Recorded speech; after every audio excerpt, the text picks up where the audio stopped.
Welcome to Reshair Radio. I'm your show host, Chris Reshair, licensed loan officer with NFM Lending. We are back for another show of Reshair Radio. If you've never listened to our show before, we're excited to have you for the first time. And as always, let me remind you, our goal is to excite, educate, and empower Charlotteans to make sound financial decisions. So how do we do that? This is how we do it. So we have guests come on our show, expert contributors, and we mostly talk about real estate, finance, some a little mortgage, just because what I do, anything sort of related to your overall finances. And we just kind of bring different topics that are hot in the market. We do a lot of focus on real estate because that's the area of expertise that I serve in.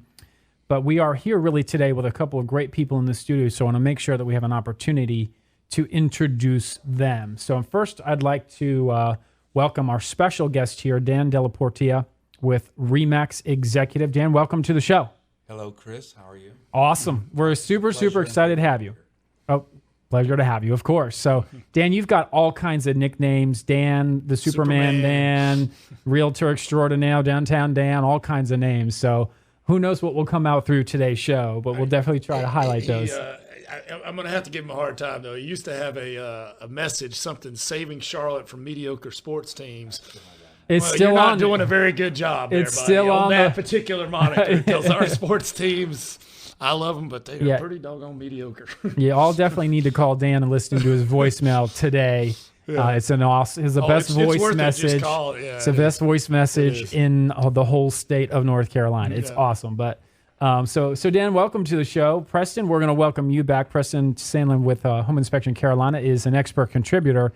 Has been a loyal and faithful supporter for several years now. Preston, why don't you tell us a little bit about what you do, how you serve our community with your business, and so forth. Sure.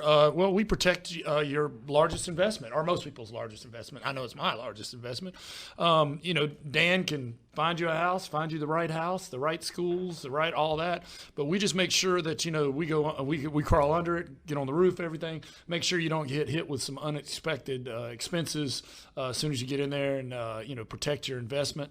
And we are a local company. We're not a franchise. So all of our inspectors work here, and they spend locally. So that's cool. I appreciate you sharing that. I think, we're really in a society today where I think there's a good sector of people that really do like to support local, right? Yeah. I mean, you and your wife have grown this company from one inspector to who knows how many now. You probably can't even ask Chip. I'm not sure. Right, exactly. And you're throughout the state. You're not just in Charlotte now. Yeah, we're in Raleigh and Asheville as well. Yeah. Right. So that's really super cool. But at the end of the day, you provide home inspection services to people that are either buying a home and they need to check out the property, or to people that are preparing to sell their home. Pre-listing inspection. We call it what's wrong on the front end. Right, super valuable. Yeah, exactly. So we'll talk more about some of the things that you do later in the show. Okay. But as always, we welcome you back and appreciate your sponsorship of Reshair Radio. So, Dan, we're going to slide over to you, and I know that you've been a licensed realtor for 31 years. Wow. Isn't that awesome? Yep.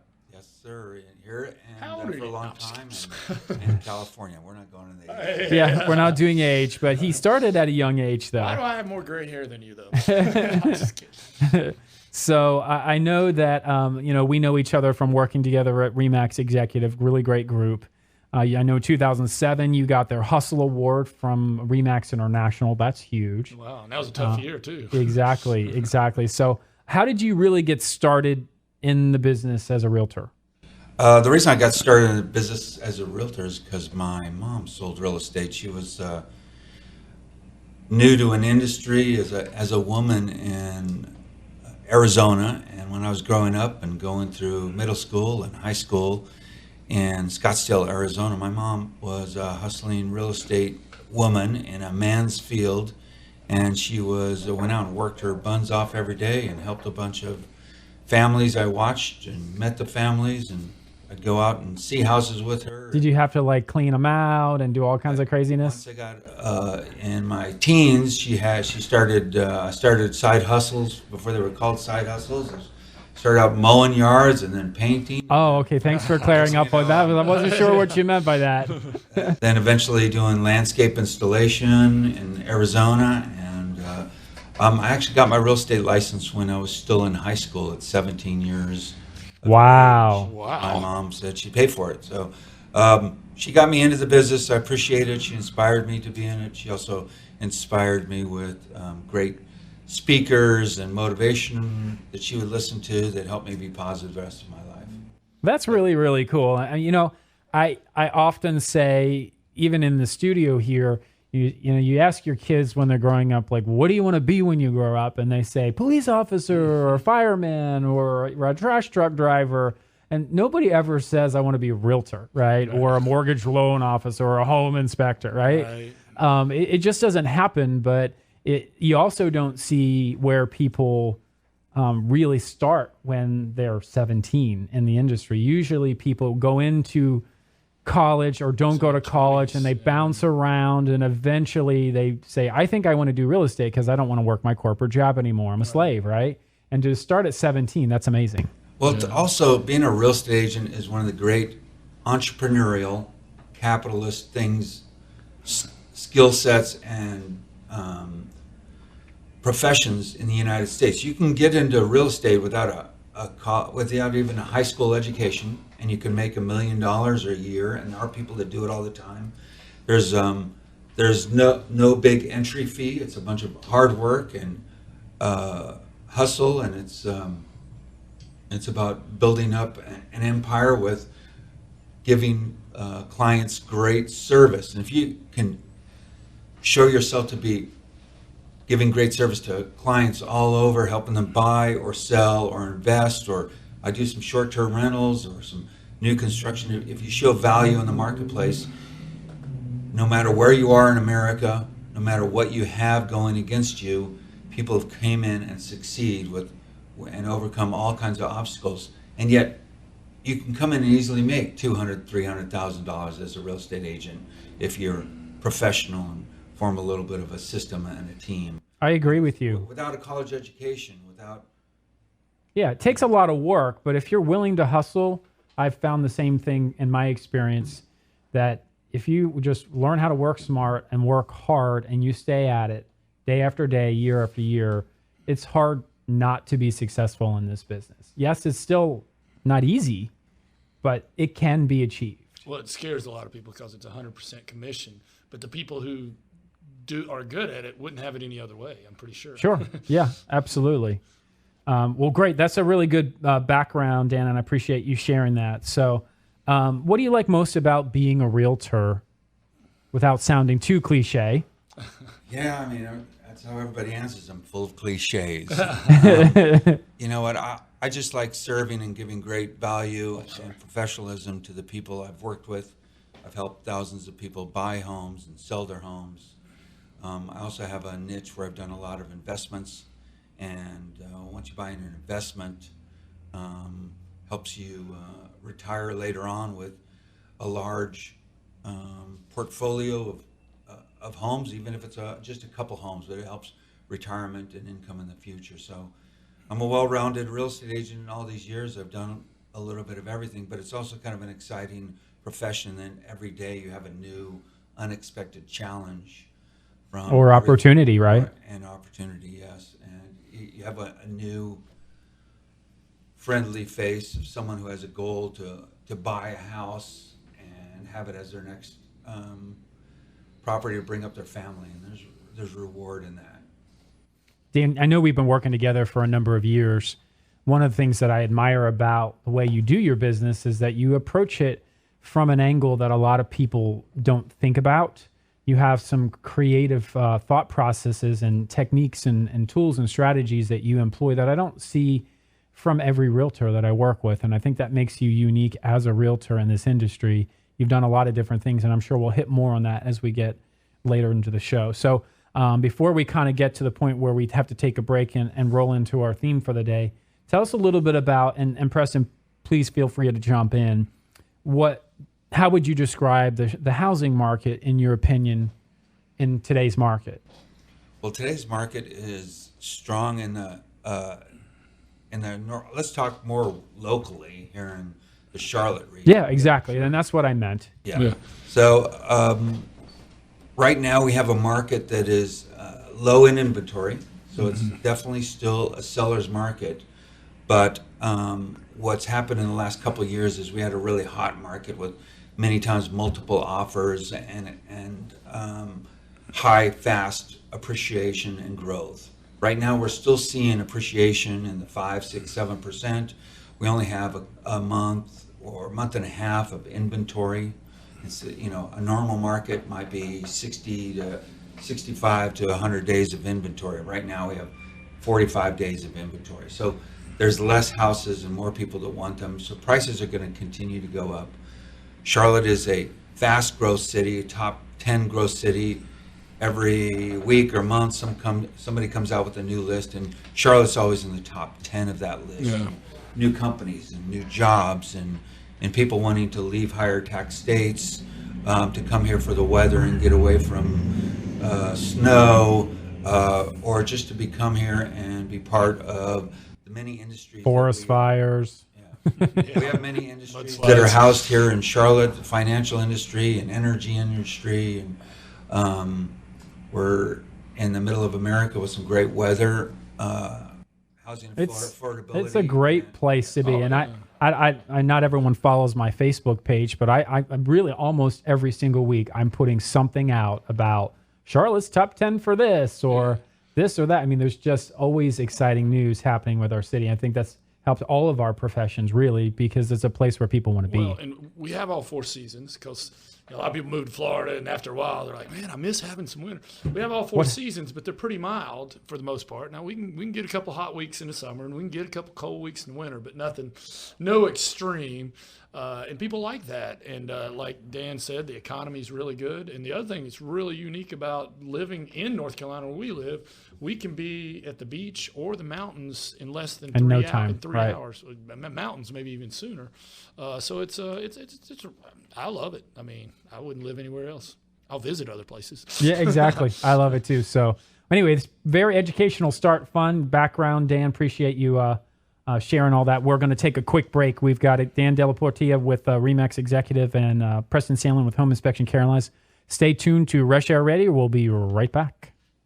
Hi, this is Chris Reshatar, host of Reshair Radio and loan officer with NFM Lending. Is home buying in your future? Buying a home is one of the most significant financial decisions you will make in your life. Each step in the process is important to ensure a smooth transaction. But the most important step, even before you look at houses or call a realtor, is to get pre-approved. A pre-approval is when a lender evaluates a loan applicant's eligibility for a home loan. The loan officer collects information such as their employment, income, assets, and current expenses. The lender then gives the applicant an idea as to whether or not they could afford a home loan or an approximate amount of loan they could qualify for. If you're looking for platinum level service and open communication through the loan process, call me, Chris Reshatar, at 704-277-4463. That is 704-277-4463. LO license number 117266, corporate license number 2893. Go to nfmlending.com for licensing information, or you can apply online today at themortgagegenius.com. Welcome back to Reshair Radio. I'm your show host, Chris Reshatar, licensed loan officer with NFM Lending. I do have to say at least once during the show that we are an equal housing lender, license number 117266. So if you're just tuning in, we've got Downtown Dan from Remax Executive in the studio.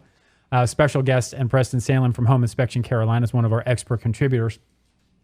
Dan, we were just kind of wrapping up your intro right before our commercial break, and you were telling us a little bit about the market, what's going on in Charlotte. But as we sort of prepped for the show, one of the things that's unique about you personally as an investor and some of the things that you do, you help people investing. We sort of came up with this theme that for people that want to really invest. Investors listen up, right? We've got some really great advice here today in the studio on how to strategies to really invest in real estate. So what I'd like to do is maybe with your help, we're going to kind of walk through our outline here today. So what would you say are the traditional avenues for a residential investor, someone that wants to invest in real estate? Well, America is one of the great places of investing in real estate in world history because more people have become millionaires buying a house. Real estate. Okay. and keeping that house and not selling that house, paying that house off and turning that house into a cash flow business. So what traditionally people have, the number one way people get into an investment property is usually they buy the first house and they buy the second house to go move and upgrade, but they keep the first house. And that's the number one reason people become investors. But investors come into it to leverage their money. There's buy and flip and buy and hold, different type of strategies. So if you're going to... So talk to us about buy and flip. How does that strategy really work? Well, TV's making it a little more infamous nowadays. We inspect a bunch of those TV. Just because you watch a couple episodes of HGTV doesn't mean you're quite qualified yet to flip a house. But yeah, so what? Let's start out with maybe what are some of the advantages to buying a property and then flipping it? Well, the advantage is the goal is buy low and sell high. Right. So what an investor is going to do is save up some money in his life and have enough money to go out and buy a house. Now, buying a house is an expensive proposition. Okay, it also has a little bit of risk involved. But buyers are looking to go out and buy a house that might need some tender loving care, maybe some cosmetic surgery, and so they're buying a house.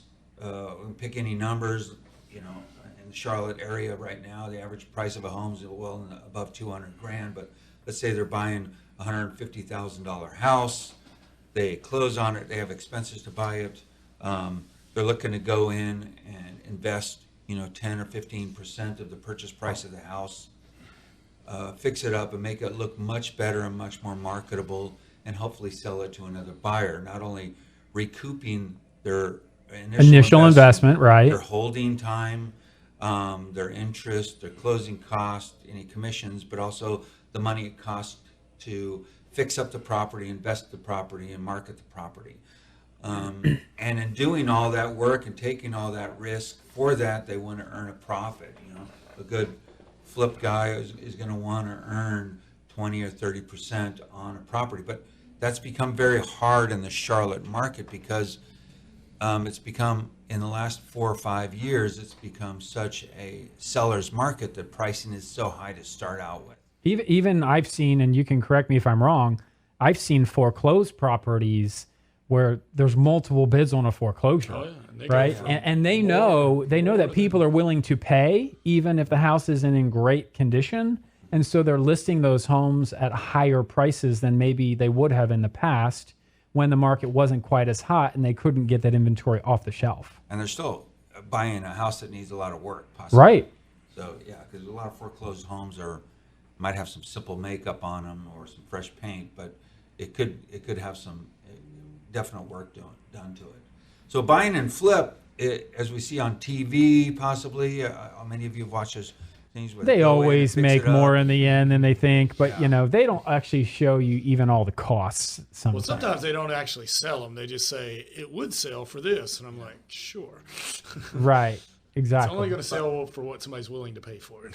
But this is a high risk investment, but it has a high payoff. So imagine you need, $50,000, $60,000 as an average person to be able to go out and purchase a home that's just below the average price range of a home in the Charlotte region. That's a lot of cash to outlay, and then to take a chance and invest more into it than sell it, make a profit. It's a lot of work and a lot of risk, but it is a worthy skill, and it's a business like anything else. You got to treat it like a business.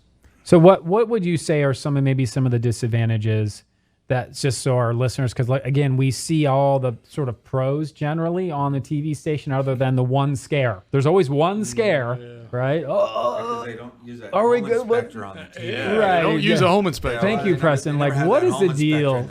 They always use a home inspector. They just don't show it. That's my opinion.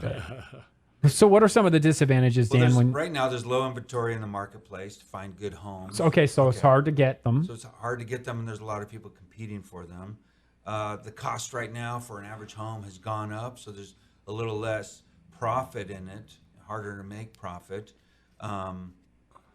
Contractors also, because of all the new construction in the Charlotte area and Charlotte region, there are people that want to keep their house and are fixing it up. So all the good contractors are busy and That's right. expensive and requiring a premium to do that, unless you have a large skill set and a few $1,000s worth of tools in your garage or back pickup truck that makes the fixing up. Harbor Freight. Yeah, I love that place. And then remember, on a buy and flip, you're just earning income as if you were a regular worker. You're earning an income on the house, and you're going to have to pay taxes on that. So even if you earn Good point. 50 grand on your flip, you're going to have to pay income taxes of regular income on that. Not capital gains, but regular income on that flip for a buy and hold of a property that's less than a year.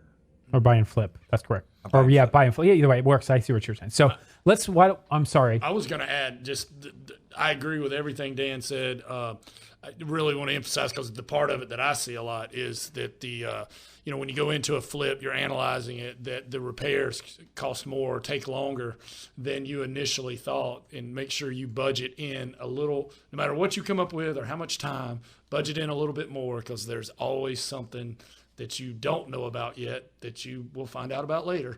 That's will absolutely cost a little right. bit more and take a little bit longer. Absolutely right. Budget always gets blown up. Yeah.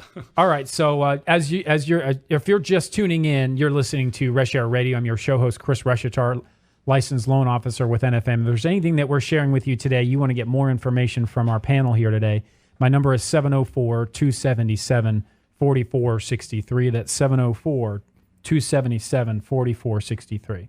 So Dan, let's go to the next traditional strategy, which you say is buy and hold with the intention of renting out with a long-term lease. So let's talk about some of those advantages. If you buy a property, instead of flipping it, you just want to put a renter in there, but the goal is to 12-month or 24-month lease, just keep them in there. What are those advantages? There's some great advantages in the United States of America for this, both tax advantages and income advantages. We have a country that is going to always, over the last 100 years, we've had an appreciation rate of the value of property going up at 4 to 6%. Really averages about 5%. But when you buy a piece of property as an investment, you do put some money in to leverage and buy the house. But after the initial outlay and purchase, somebody else pays for your investment. Somebody else is going to pay for your investment. Your so tenant. You can retire and go to the beach and drink pina coladas one day far away.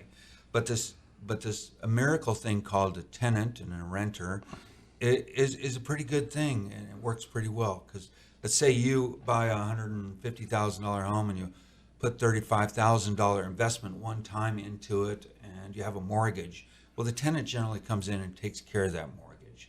And if you did it traditionally and very conservatively, you'd have a 30-year mortgage, and in 30 years, the tenant would pay the house off, and during that 30-year period, the house is going to go up in value. You also have a lot of tax advantages, but if someone else is paying for your retirement, okay, the rest of us go out and earn money in the world, and for every $100,000, maybe take 10% and put it in an IRA or the 401k, but that's your $10,000 every year, and then you got to watch that compound interest and grow. With real estate, you're leveraging the money with the mortgage, and somebody else is paying the mortgage off.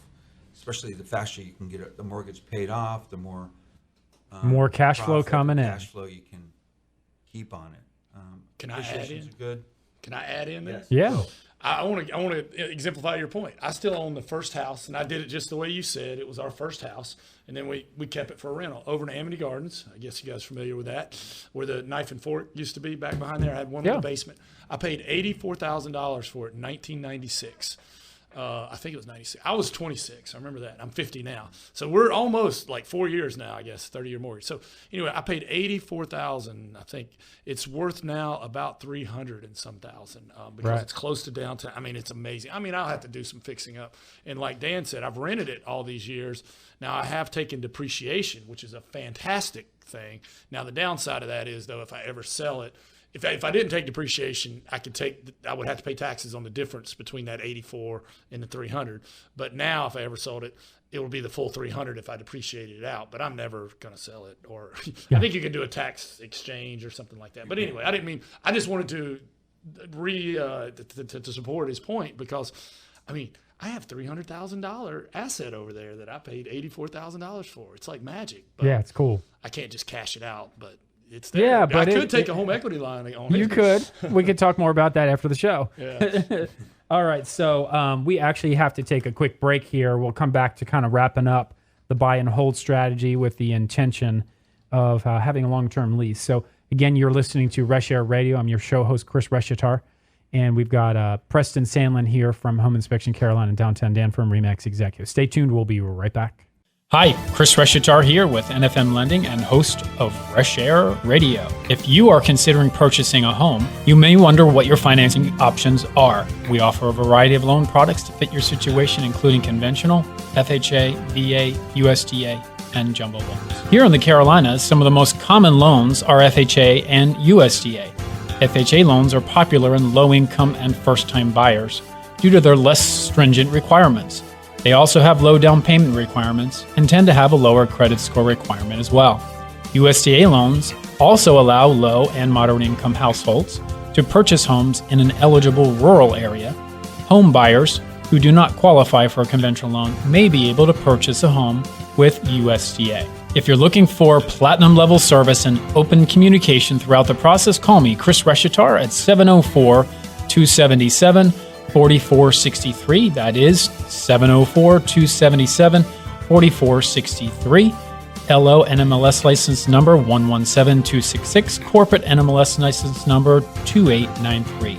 Go to nfmlending.com for licensing information, and you can apply online at themortgagegenius.com.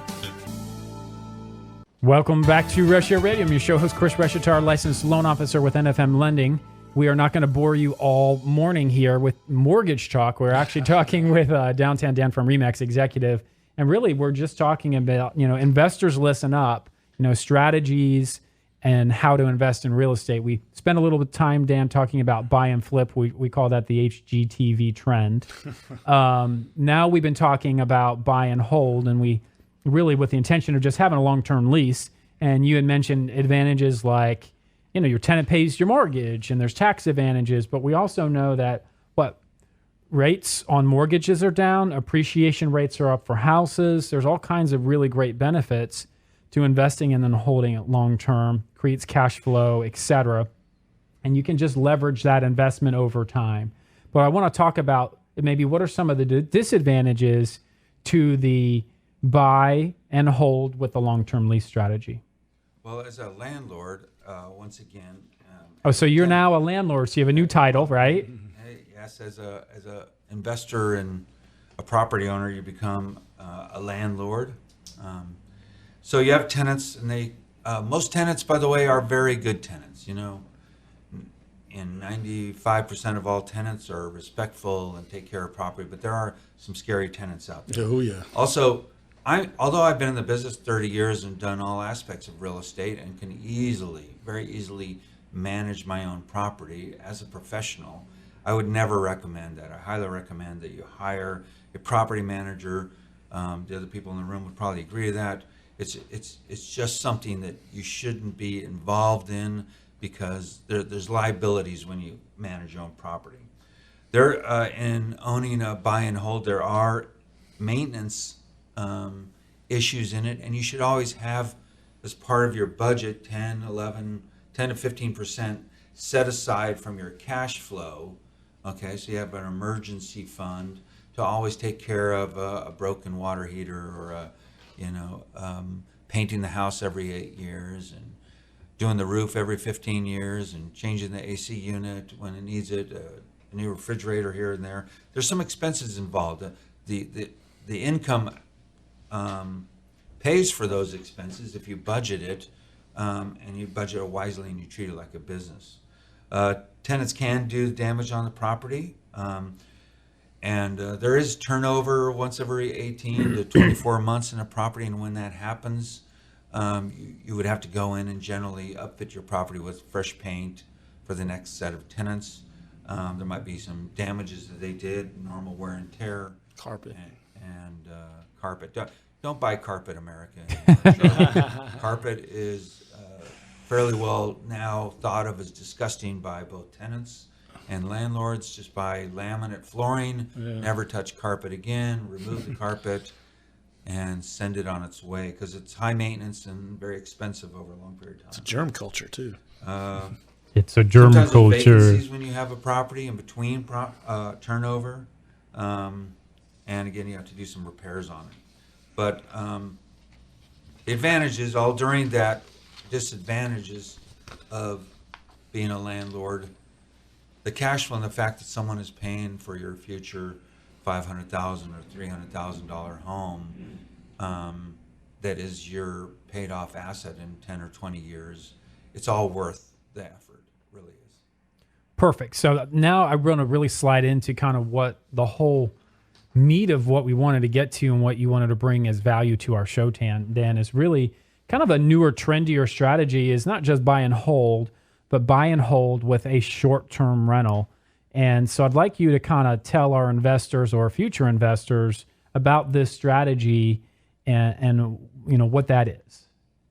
Well, Airbnb and HomeAway and Vacation Rentals .com and all of that has changed the way people travel. Charlotte, if you did not know this, is one of the top 15 destinations of travel in the United States of America. Wow, I didn't know that. We have a lot of people that come here for sports and business, entertainment. We have the second busiest airport in the United States here. People come here to play golf, to work, to grow their lives and everything like that. So there's a lot of people. It's also a big sports destination for kids sports. So I manage some Airbnbs and let's call them short-term rentals. We use about 10 different portals for that. But what it has done is it's given my investors, including myself, a way to make a little bit higher return on investment, a higher cash flow. And there's some advantages and disadvantages with that. But the number one advantage is if you can earn an extra 20 or 30% in income on a monthly basis and an annualized basis, that's pretty positive, especially if you use it, like a Dave Ramsey type of thing. Use that extra money to pay down your mortgage instead of paying your mortgage off in 30 years. Maybe your mortgage is now paid off in 9 years. Then you have the rest of that 27 years of profit to invest in a bank. So by earning more money, you can pay down your loan, pay off your loan, and et cetera. So cool. It's really, people don't think about it, but it's very easy to think, well, gosh, I'm going to, this summer, I want to go up to Lake Hickory and get a place at the lake, and I go out to VRBO or go out to Airbnb, and somebody owns that property and is making a premium for that 1 week or 2 weeks that I'm there, which would be way more than what I would pay if I were to rent that property for a whole year on a 12-month lease, right? Mm-hmm. So we're just trying to get our listeners to think the opposite. What if you are that investor and you buy with the intent of maybe just furnishing a small 2-bedroom, 1-bath house near the city or near an attractive area of Charlotte, maybe a 3-bedroom, 2-bath, maybe a 4-bedroom, it doesn't matter, right? But the point is families have needs, individuals have needs, and people aren't just running to a major hotel anymore, right? If you can spend, really hotels aren't cheap, right? Right. You bring 2 kids, perhaps a dog, for 3 nights in a hotel, you're out $600,000-$800,000, right? When maybe in one room, right? And you're all squeezed into one space. Whereas you might be able to get a 2-bedroom, 1-bath house for the same dollars, have a kitchen, have a living room, have a TV with cable, and have the whole setup with a yard. I mean, it's just more at home. Yeah, feeling like you're at home and you have a little more privacy. So Dan does recommend that. If you're going to employ the strategy, it's likely that you want to stick with a single family residence versus something. I want to ask too.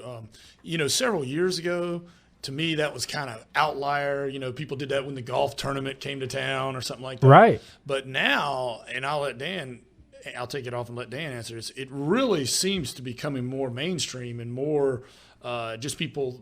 I mean, you know, wasn't that big a thing back, but it's really become more popular, hasn't it? Yeah, Charlotte has 400, 500, 600 Airbnb units, and what it's done is put a dent into the not the travel industry, but it put a dent into the hotel Hospitality, room yeah. nights. Do you have those same taxes that the hotels do, or no? Well, Airbnb and a couple of those, Airbnb agreed with the state of North Carolina that they would take out hotel taxes and locally here. So Airbnb charges hotel taxes, which are 9.5% to the guest, and that money comes through Airbnb, not through the host, through the Airbnb, but the guest pays for it and it gets directly to the city. And the city's making a lot of money off of the taxes from hotel taxes from Airbnb. It's a significant amount of money. You have thousands of nights locally each month that they're receiving taxes on. So the city's become a little bit friendly. There are some cities out there that are not friendly towards Airbnb, even the places in San Francisco where it was originally created. But what are some? So let's go through some of the advantages to this strategy, Dan, that you see over perhaps that long-term lease that we just talked about. Well, keep in mind that the For the investor, of course. For the investor, the number one thing here is that the investor's going to receive instead of the regular tenant you have there for a year and a half and you have to go fix up the house, they're going to receive a high quality tenant that might be staying 3 or 4 weeks or a weekend. But when they leave, the house is cleaned up with generally a cleaning service. So you have a maintenance of your own property that keeps your unit cleaner, longer, and there's lower cost in fixing up and turning over. But the number one reason to do it is that there's more income. In other words, right. Let's say you have a 3-bedroom, 2-bath house, and the current market rate is $1,500 a month. That's what you would get. Well, with Airbnb, maybe you gross $2,500 a month, but then you have some extra expenses. But after your expenses and your management, and you got to pay electric and Wi-Fi and other little maintenance items, you might be ending up with another $600 a month cash flow. That's a big difference. Even if it's that's huge. $200 or $300 a month, that's $200, $300 a month. You can pay your mortgage off, or you can invest it. The cash flow is the main incentive. It does take a little work, and it does take an initial investment also. Got it. So why don't we take just a quick minute to talk about maybe some of the disadvantages to this strategy so our listeners can understand what you hit on a couple kind of sort of, but what do you see are those differences or disadvantages? The disadvantages is one, it takes just a little bit more time as a landlord if you're doing it yourself. There are services like myself. I work with a number of investors, and I do the whole thing turnkey, and I charge a management fee just as if you were a buy and a hold client. It's management fee. But the disadvantages, you have to put on an initial outlay to make your house not only fully furnished, and we're talking all the way down to blow dryers and hair curlers and dishes pots and dishes and everything you imagine in a nice hotel experience, and you have to fully furnish your property. So that might be, on an average 3-bedroom, might be a $12,000 to $15,000 investment. But that investment goes a long way, and it doesn't get damaged that much. Usually that same investment can last 6 or 7 years if well maintained. Some of the stuff like silverware doesn't ever really go bad. It just, right. So you have an initial investment for the household goods and the kitchen and the bath accessories, and everybody wants a big screen TV and etc. You also have to have expenses that you might not have as a regular landlord. You're going to have utilities. You're going to have high-speed internet. You're going to have, if it's a single-family house, you'll be taking care of the yard and the mowing and the trimming. If you have water, electricity, gas bills, you'll be responsible for those. But you'll still earn more money in your pocket and have a greater cash flow even after those expenses. Got it. Well, what we're going to do, Dan, is before we sort of wrap up this topic, we got to take a quick break. We're over our time allotment here. So, again, you're listening to Reshair Radio. My name is Chris Reshatar. We've had Dan downtown down here from RE/MAX Executive talking about the short-term rentals strategy. Super cool. But we've got a lot more to talk about in our last segment, so please stay tuned. We'll be right back.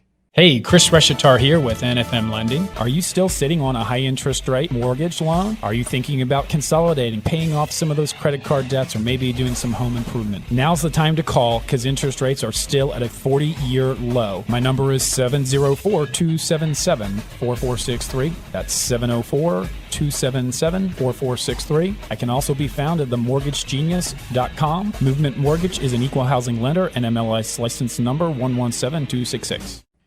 Welcome back to our last segment of Reshair Radio. Thank you so much if you've been listening, and if you're just tuning in, we've been talking with downtown Dan at RE/MAX Executive, and we've been talking about buy and hold real estate investments, particularly focused around short-term rentals.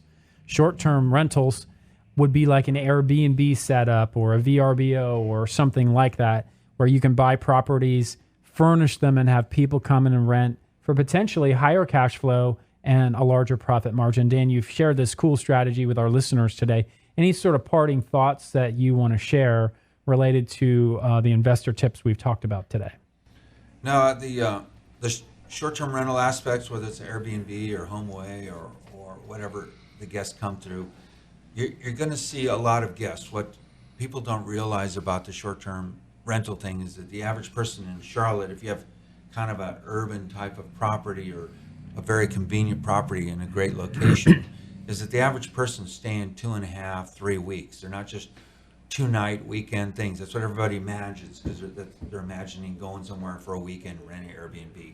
And that is a part of the industry. It's probably 50% of the nights. But here in Charlotte, with the properties that I have, if you have a 2 or 3 bedroom, not too big, not too small, imagine if you just sold your house, closed on it, you need a place.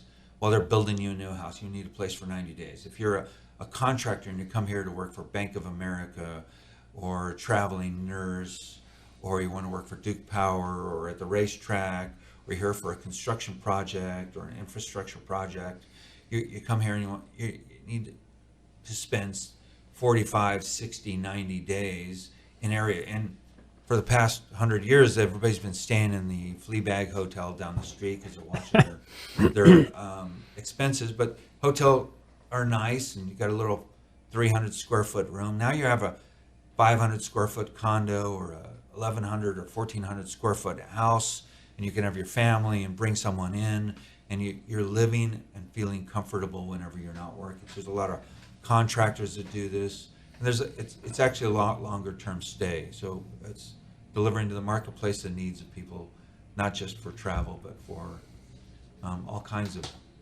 Yeah, no, I mean, awesome information. I appreciate you kind of, like I said, bringing this creativity back into the real estate world. We're going to sort of shift gears here a little. We've had Preston Sandlin here in the studio with us here this morning. Preston, you brought some great stuff from the home inspection company that you work for, pulled down from your website.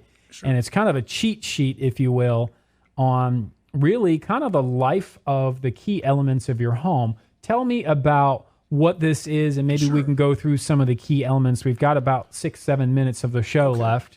I want to make sure we educate them. Well, and if you think about it, it kind of dovetails with what Dan said. I mean, if you're evaluating a house to flip or to rent, a house, just like a car, Dan we talked classic cars earlier today.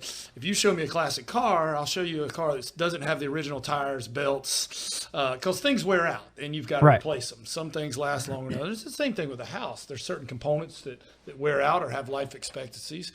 And that's kind of what the sheet is that's here on what the average life expectancy is. But before we get into it, I do want to say that when you perform a home inspection, we do not talk about life expectancies. I mean, because we're just inspecting the house in its current condition, right? And you can have components that go way beyond the life expectancy, and you can't make a seller replace that just because it is.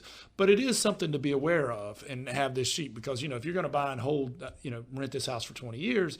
I can tell you're going to put a new roof on at some point, So anyway, we could go through a couple. It's broke down by plumbing, garage, roofing, electrical, heating and air, and appliances. And you want to start with plumbing? That sounds great. What are some of the main ones that our listeners might deal with? Well, and if you look at this list, it really goes by when the house was built, what building material they were using. And like everything else, they try to get the cost down. Sometimes that's good, sometimes that's bad. I love copper plumbing, but it's so expensive, Right. If you get a house built before World War II, you're probably going to have galvanized. And even if you look on here, the life expectancy is 20 to 50 years. Well, it says it's used 1900 to 1950s. Right. Well, just do the math on that right there. You're out of age. Yeah, you're already out of age. And that's true, because it rusts. It rusts from the inside out. And most of that has been replaced. And they don't, a lot of times, just pull it all out. They'll just pipe around it. But what you'll see mostly now is the thing they're using a lot of now is PEX.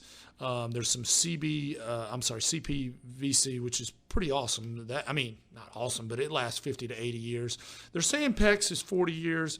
Polybutylene, which they use in the 80s, is 50 to 80 years, but it depends on where you live. There's some problems with polybutylene, especially the first generation polybutylene. The fittings were not good. I know our listeners are just riveted with polybutylene topic here. Oh, yeah. It's exciting stuff we're talking about. Yeah, the fittings were bad. And then the second problem with polybutylene is if you live in the city and you have chlorinated water, which most everybody lives in the city does. It's treated over time. That makes that polybutylene brittle.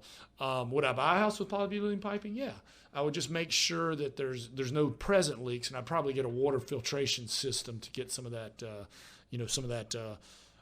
chlorine out of the water. Yep, that makes perfect sense. Let's slide over to garage. What are some of the things in terms of life expectancy we need to be thinking about? Garage doors. You need to keep those things lubricated. It's a lot of moving parts and very mechanical if you think about it. And, if you go up and down a lot on those, and especially my old house, I didn't have an outside garage person door going to my garage. It was only the vehicle door. So I always used the vehicle door for me to walk in and out. So I was up and down a lot. And then one morning that spring broke. Boom. And I had to get it bent the garage. It was like $900 to get that thing fixed. And, right. They came out right away, but keep them lubricated. But they don't last forever. But Perfect. If you keep it lubricated, you can make them last a little bit longer. Roofing. It depends on the color of your roof, how long it lasts, and the type of shingles. Architectural shingles last longer than the regular shingles. Asphalt composition shingles, which are both of those, are primarily what's used in our area. Yep. Architectural shingles probably go about 40 years. The non-architectural shingles, somewhere around 20. And again, the color, if it's lighter, it'll last a little bit longer. Darker is going to, because they're going to dry out and they're going to curl. When you see a roof that's starting to curl or cup, it's about had it, because it's lost all its flexibility and it's going to start cracking and leaking. Now, other types of roofs, slate, metal, clay tiles, last a lot longer. They're kind of rare in our area. We went to Europe. Man, they have clay tile everywhere there. It's cool. But you can't just put clay tile where you used to have asphalt composition shingles because of the weight. You're going to have to redo something with the roof because it's a lot of weight on that. Wow. Why don't we hit heating and air, since that's another common one for our area? Yeah, heating and air is, you usually have a combination where we live, and it's either going to be electric or gas for the heat, and then, the air conditioning, and they utilize the same fan and the same ductwork for both systems. For a long time, everybody would say, gas is better. Gas heats up the recovery times a lot. But it's funny, a couple of years ago, the gas prices went up and everybody's like switching over to electric. Yeah. Depending on what type of system it is, gas furnaces last a little bit longer than heat pumps typically. Air conditioner, and there's just like cars, you have different models that are higher end that last a little bit longer. Sure. Typically, if you have an upstairs and downstairs, you're going to have a separate air conditioning unit for both and heating unit. It's harder to push cold air than hot air. So typically, if you have an up and downstairs, the upstairs one's going to wear out first because it's going to work harder, each year. But recommend getting your system cleaned and keep those each year, get it serviced, and keep those filters changed. That'll make it last a lot longer. Perfect. Well, I think that's about all we have time for in terms of your cheat sheet for sort of lifespan on these. Where can our friends and our listeners find this information? Yeah. Awesome. Go to homeinspectioncarolina.com. It says Realtor's Corner on there, but I need to change it. It's for everybody. And there's a whole lot of other lists, some checklists, inspection checklists, all kinds of stuff. You're welcome to download it and print it out, use it however you like. Perfect. Preston, and what would be the phone number for our listeners to catch up with you if they need an inspection performed on their house before they sell? Okay, 704-542-6575 or homeinspectioncarolina.com. Dan, you're the last man up here. You have agreed for our listeners listening to the show here today that you're willing to actually come out and do a free consultation to an investor wannabe or an existing investor, right? That you may want to talk about this new strategy of short-term rentals. Where can they get you via your phone number to connect with you? Well, my phone number is 704-451-6003, and you can hear that message they were talking about. The Superman Dan message. Yeah, awesome. What I'd be glad to do is sit down and talk with anybody that is currently an investor, has a house, and is considering being a landlord, and maybe you take a moment out and take a look at what being a short-term rental landlord would be like, and maybe it might be able to be more profitable for you, maybe more rewarding, has some other advantages we didn't even have the time to talk about, but I'll be glad to talk to you, bring my experience of a number of a few short 31 years. Yeah, but I've I've had 20 or so Airbnb rentals, hosted 400 sets of guests, 5-star super host, and I know how to deliver the product, the marketing, the things that you need to do, including professional photographers and interior design. You need to make the experience right so that you can earn really good money. There's even a new TV show out just covering this type of thing. Cool. Well, thank you so much for coming. And I know you said you'd throw in a $25 discount on a home inspection, Preston, if anyone uses Dan's services. So, Dan, your phone number, what did you say, 451-6003? 704-451-6003. Thank you, guests, for listening. Again, this is Chris Reshatar, your host of Reshair Radio. If you need anything, you can find our show in its entirety at reshairradio.com or give me a shout at 704-277-4463. That's 704-277-4463. Thank you, gentlemen, for being on, and y'all have a good week. We'll be back next Sunday morning at 10 o'clock. Hi, this is Chris Reshatar, host of Reshair Radio and loan officer with NFM Lending. Is home buying in your future? Buying a home is one of the most significant financial decisions you will make in your life. Each step in the process is important to ensure a smooth transaction. But the most important step, even before you look at houses or call a realtor, is to get pre-approved. A pre-approval is when a lender evaluates a loan applicant's eligibility for a home loan. The loan officer collects information such as their employment, income, assets, and current expenses.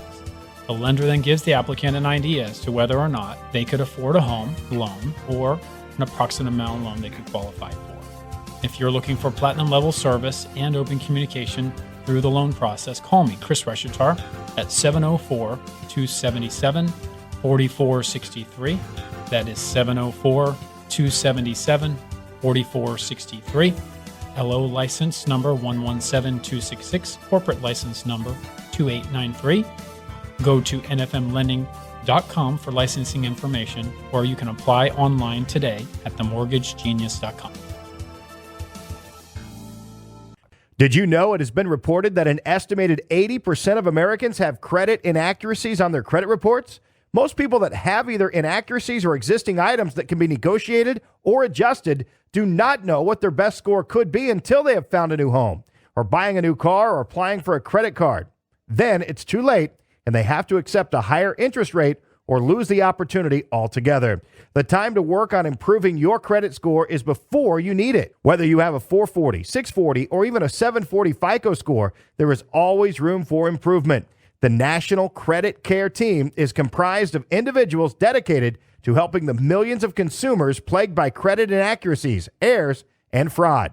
It is our mission to help inform consumers and alleviate the stress of working with creditors and credit bureaus. Together, we can maximize your scores to get the best interest rates possible and save you money. Call now, 303-747-6390. That's 303-747-6390. Or visit us at www.nationalcreditcare.com. Hi, this is Preston Sandlin with Home Inspection Carolina. We do home inspections, termite inspections, radon testing, any of your inspection needs. One thing that we do a little different, we fix the small stuff instead of putting it on the report. So if you need a home inspection, termite inspection, radon testing, please give us a call. If it's a home inspection or a pre-inspection, 704-542-6575, or check out our website at homeinspectioncarolina.com. You've been listening to Reshair with Chris Reshatar, a seasoned licensed mortgage consultant, originator license number 117266. Learn more online at themortgagegenius.com.